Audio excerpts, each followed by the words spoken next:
You know, it would have been cool to still have that Volbeat from earlier. It had a lot of cool moves on it. What did I name it? Zebra? Zebra would have been cool to still have around now.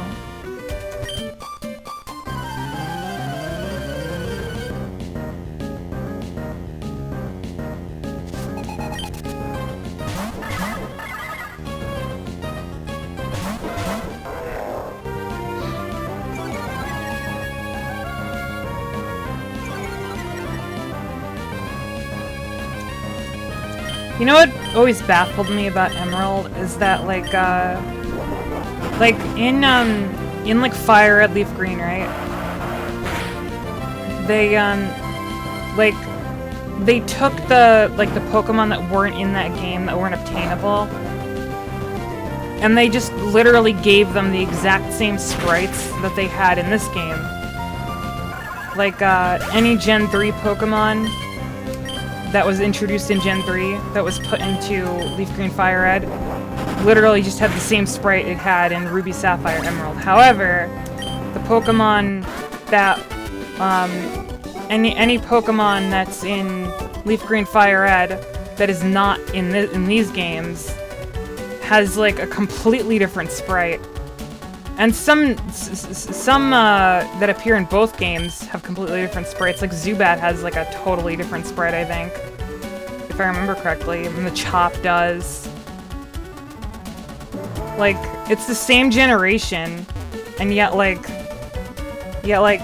Green, Fire Red just kind of like is like the baseline, it feels like, and then this game, and then this and Ruby and Sapphire just kind of like made their own sprites up. It's weird. I never really got it. Like, it's the same generation. I don't know why they use such, like, vastly different sprites depending on the game. And then why they would only change some of them and then keep the sprites that aren't for the game in Leaf Green, Fire Red, but change the ones that are for the game, if that makes sense. I'm kind of confusing myself with my with what I'm talking about here, but like, if you know Gen 3 well, you know what I mean. It's really bizarre how they do things. All right, this is the coughing that usually explodes and kills shit, so I'm gonna like, I don't know. Bob could probably tank it.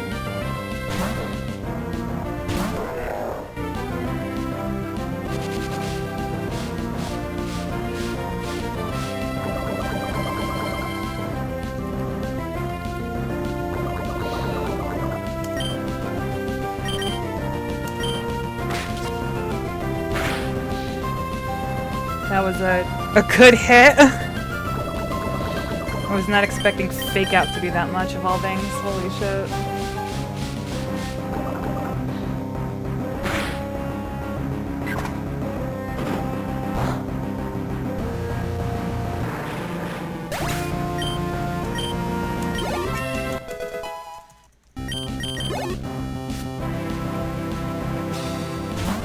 Another cough. Alright, well I can't fucking risk this now, because this thing is gonna fucking explode and murder me in one hit, so... How much defense does Bob have? Because I know that Bob can live a self-destruct from experience. 39. And Bayleaf has 45. Alright, so Leaf Green can live one.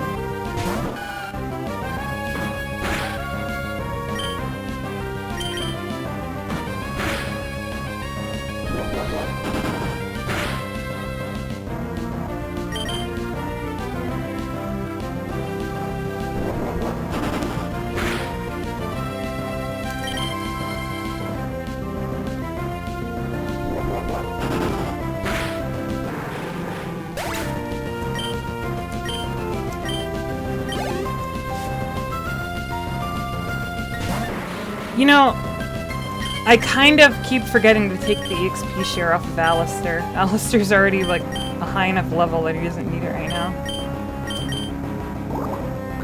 Eee, I don't like that. I don't like that at all! Holy fucking shit. Calm your...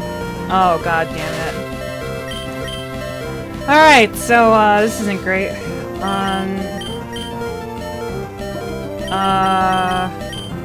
Yeah, I'll just do a clean switch in. Sorry, loser. You were a loser.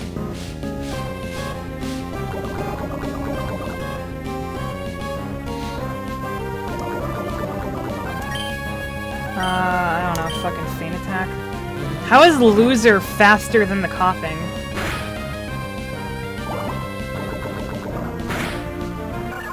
Bye, loser. Alright. Full health Alistair should be able to live whatever this thing throws at it, especially with the attack drop.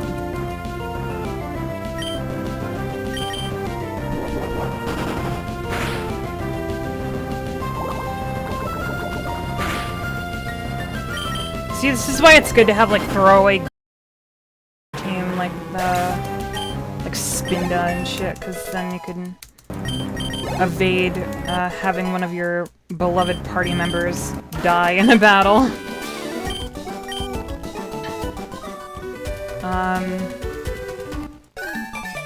There is other stuff you could get on this route, though. Like, you could get, I think, Slugma, Sandshrew, Skarmory, possibly other stuff from the ROM hack itself.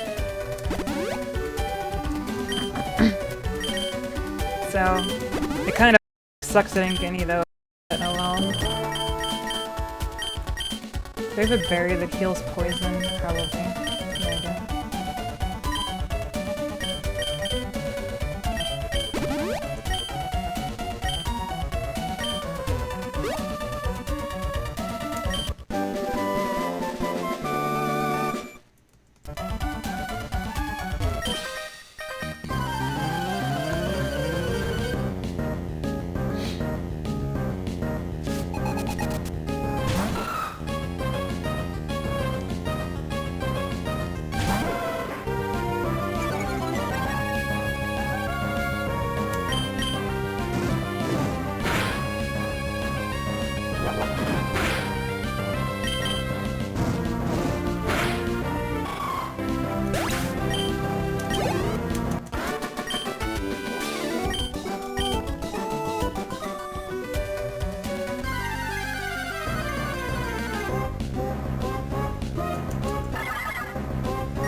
Nobody else here fights.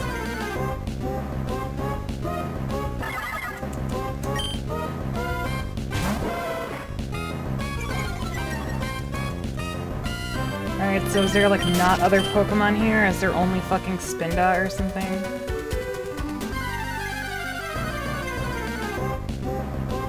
There you go, Slugma. That's what I mean, there's other shit here. I would have vastly preferred a Slugma. Then again, it probably would have also been Death Fodder, because I would rather that die than Fumi, because I would need that for the gym later. But whatever.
See that Pokemon over there called Skarmory?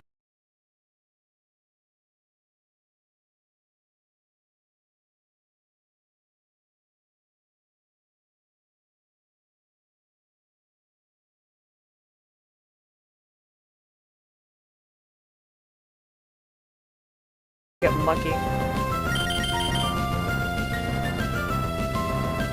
Wow, okay, so the Pokemon that I'm actually trying to use the attack on evades the attack, okay.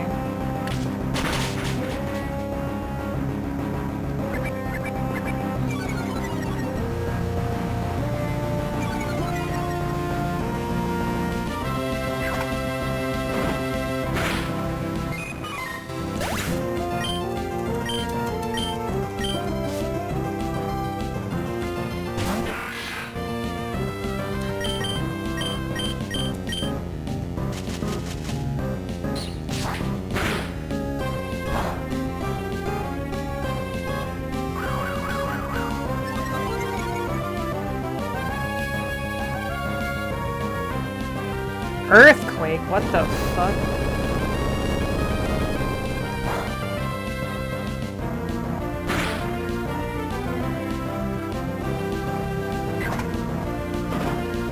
I mean, it doesn't...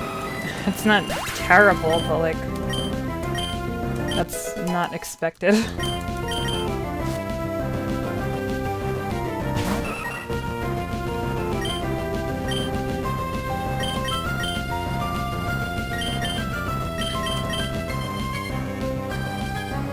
Oh, I'm dumb. What the hell? I was like, oh, it's the first turn that Swellow is out, so I'll use Fake Out. And it's like, no, it's the first turn you're out that you use Fake Out. I'm dumb.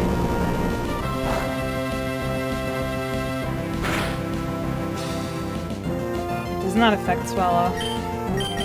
You can do this, and you can do this. I only use Reflect in case the Swellow had, like, flying type moves that could do a lot of damage to me, but I guess not.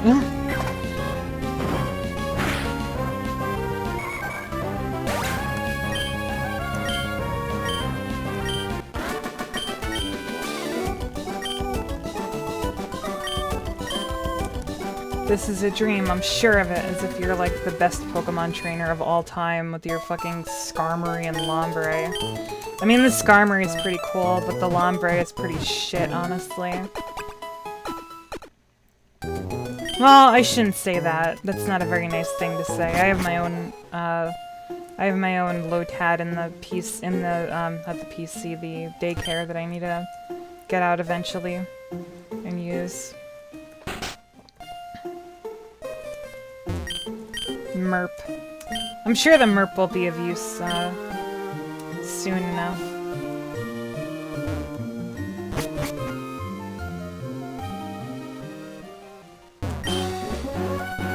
Awesome.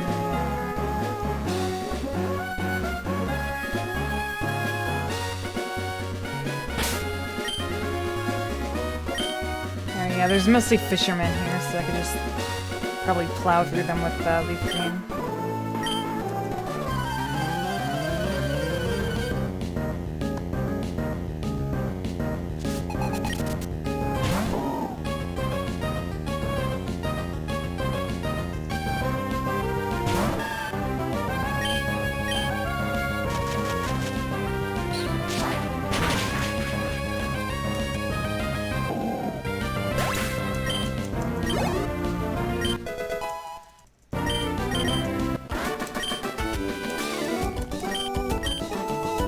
The name Fumi, by the way, is because I've been playing Dark Souls 2 lately, and I'm like compiling a list for like my hardest bosses and everything, similar to what I did for Bloodborne a year or so ago. And whenever I whenever I get to Fume Knight in Dark Souls 2, I always call him Old Fumi. Because I have never in a run of Dark Souls 2 had like the exceeding challenge that people seem to face when they go up against Fume Knight. I don't think he's that unbelievably terribly difficult of a boss. And I have that opinion about a few controversial bosses, like in DS2. I don't find Fume Knight that hard. I don't find Dark Lurker all that hard. As long as you know how to like dodge properly past like a single attacker, they just aren't hard. They just straight up aren't hard boss. The hard bosses in DS2 are the ones where there's like multiple bosses in one. Like one boss that most people have trouble with, that I also have some trouble with, the Ludenzahlen, because like there's two of them and it's fucking annoying because one like is usually not dead before the other one spawns in, and then you have to deal with two of them shooting magic at you, and it's annoying. Or like what else do I find? I find Ruined Sentinels kind of hard. Ruined Sentinels has like is a 3-on-1 encounter very early in the game, which makes it relatively hard. One of my most hated bosses in that game, because of all the shit going on, Executioner's Chariot. I hate that fight. That I find really hard.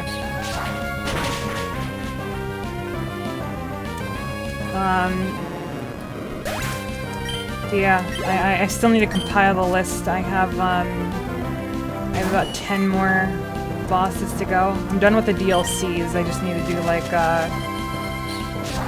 I think I quit the game, the main game at Demon of Song to go do the DLCs for the ranking, and I need to just go back to the main game and do the rest of the do the remaining 10-ish bosses before I get a full list together. I mean, God knows when this video will be out, and God knows when that video will be out. It might have already come out by the time that anybody is watching this video, but who knows? I guess it just depends on whenever I have the motivation to really put things together. I mean, these will probably come out relatively quickly, because I just need to kind of cut the grindy bits out and just basically just upload the raw footage with like maybe an overlay to show what Pokemon I have in my party. But I'm not really sure how to do that. I've seen like people do that with their Nuzlocks and stuff. I'm not entirely sure how that's done, but I'm sure I could figure it out if I really wanted to. And I'm sure it's easier if you're streaming too, because like the issue with that is that like I would have to go through the entire video, and yeah, I would have to go through the entire video and figure out like oh, well, at this point in time who is leading the party, at this point in time who is like who is in the party, who is dead, who is whatever, and like I don't know. It's just a lot of kind of pointless work, in all honesty. When this is just a regular-ass Pokemon playthrough I'm just doing for fun. So, oh hey, a Swablu. That's not a bad encounter at all.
So this is good, because now I have a flying type again. Which I, have not had for a bit now.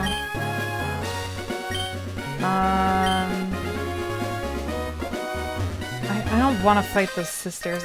Double battles just annoy me in these games, honestly. More than they are enjoyable. Single fights are where it's at. And like rotation battles and shit like that's kind of fun from like Gen 5.